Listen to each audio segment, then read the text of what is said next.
আসসালামু আলাইকুম বন্ধুরা, আশা করি সবাই ভালো আছেন। আপনাদের সাথে আজকে আমি অনেক গুরুত্বপূর্ণ বিষয় আলোচনা করব। যেহেতু আমি সাউথ কোরিয়াতে লেখাপড়া করি, সাউথ কোরিয়াতে পড়তে আসলে আপনারা যে সকল সুবিধা পেয়ে থাকবেন সেই সুবিধা নিয়ে আপনাদের সঙ্গে আলোচনা করব। তো আশা করি আজকের ভিডিওটি আপনাদের অনেক হেল্প করবে সাউথ কোরিয়াতে পড়তে আসার জন্য।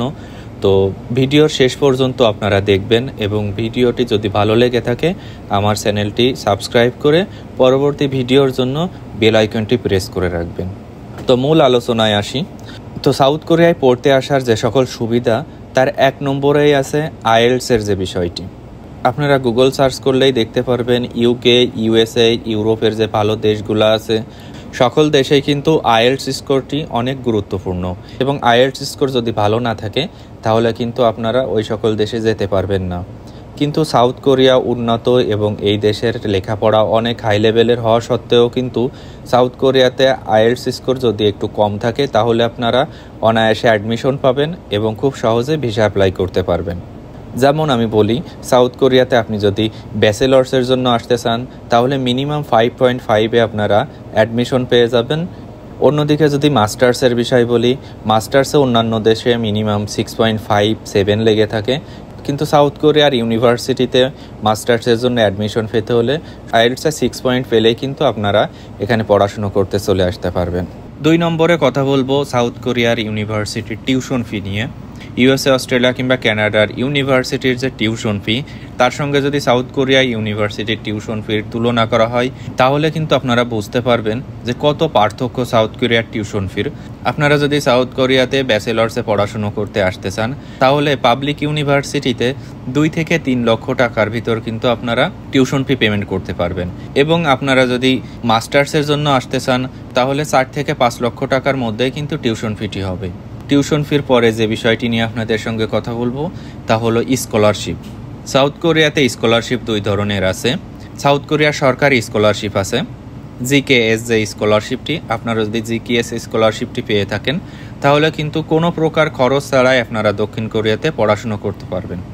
কিন্তু আরও একটি স্কলারশিপ আছে, আপনাদের যদি রেজাল্ট ভালো হয়ে থাকে এবং আপনার যদি আইএলটিএস স্কোর ভালো হয়ে থাকে, যেমন 6-এর উপরে থাকে অথবা 7 হয়ে থাকে এবং আরও বেশি থাকে, তাহলে কিন্তু আইএলটিএস স্কোরের সঙ্গে তুলনা করে আপনারা স্কলারশিপ পাবেন।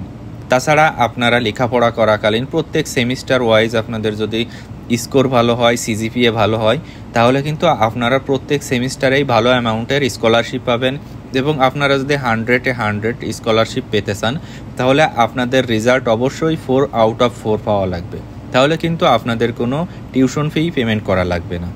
4 নম্বরে বলি ভিসা। সাউথ কোরিয়ার ভিসা কিন্তু অন্যান্য দেশের তুলনায় অনেক সহজ। আপনারা ব্যাংকে যদি প্রপারলি টাকা দেখাতে পারেন তাহলে কিন্তু অতি সহজেই সাউথ কোরিয়ার ভিসা হতে পারে। সাউথ কোরিয়ার ভিসার জন্য খুব বেশি দিন অপেক্ষা করা লাগে না এবং বাংলাদেশেই কিন্তু সাউথ কোরিয়ার এম্বাসি আছে। তো আপনারা অতি সহজেই এই এম্বাসির মাধ্যমে ভিসা অ্যাপ্লাই করতে পারবেন। অন্যান্য দেশের মতো ইন্ডিয়া অথবা বিএফএসের মাধ্যমে আপনাদের ভিসা অ্যাপ্লাই করা লাগবে না। ভিসা হওয়ার পরে 5 নম্বরে আপনাদের সঙ্গে যে বিষয় নিয়ে কথা বলবো, সাউথ কোরিয়াতে আসার পরে আপনাদের যে খরচ, মান্থলি যে খরচটি আছে, অন্যান্য দেশের তুলনায় সাউথ কোরিয়াতে কিন্তু মান্থলি খরচ খুবই কম। বাসা ভাড়া বাংলাদেশি টাকায় 15 থেকে 20 হাজার টাকার মধ্যে খুব ভালো বাসা পাবেন এবং অন্যান্য দেশে কিন্তু বাসা ভাড়া অনেক বেশি, সেই হিসাবে কিন্তু দক্ষিণ কোরিয়াতে বাসা ভাড়া অনেক কম। খাবার দাবার বলেন, আপনারা হালাল খাবার পাবেন। সকল বিষয়ে যদি বলি তাহলে অন্যান্য দেশের তুলনায় দক্ষিণ কোরিয়াতে কিন্তু খুবই কম টাকায় আপনারা চলতে পারবেন। আনুমানিক $400 থেকে $500 মধ্যে কিন্তু খুব সুন্দরভাবে আপনারা সাউথ কোরিয়াতে সারভাইভ করতে পারবেন। সাউথ কোরিয়াতে আসার পর প্রত্যেকটা স্টুডেন্টের যে বিষয় নিয়ে বেশি মাথা ব্যথা থাকে সেটি হলো পার্ট টাইম জব। কীভাবে পার্ট টাইম জব পাবেন, কিভাবে আপনারা টিউশন ফি পেমেন্ট করবেন, এই সকল বিষয় নিয়ে খুবই দুশ্চিন্তায় ভোগেন। কিন্তু মূল বিষয় হলো সাউথ কোরিয়াতে কিন্তু অন্যান্য দেশের তুলনায় পার্ট টাইম জব পাওয়া খুবই সহজ। এখানে কনভেনিয়েন্স স্টোর আছে, রেস্টুরেন্ট আছে, তাছাড়া সামুদ্রিক যে অঞ্চলগুলো আছে সেখানে আপনারা ফিশ কাটিং জব করতে পারবেন।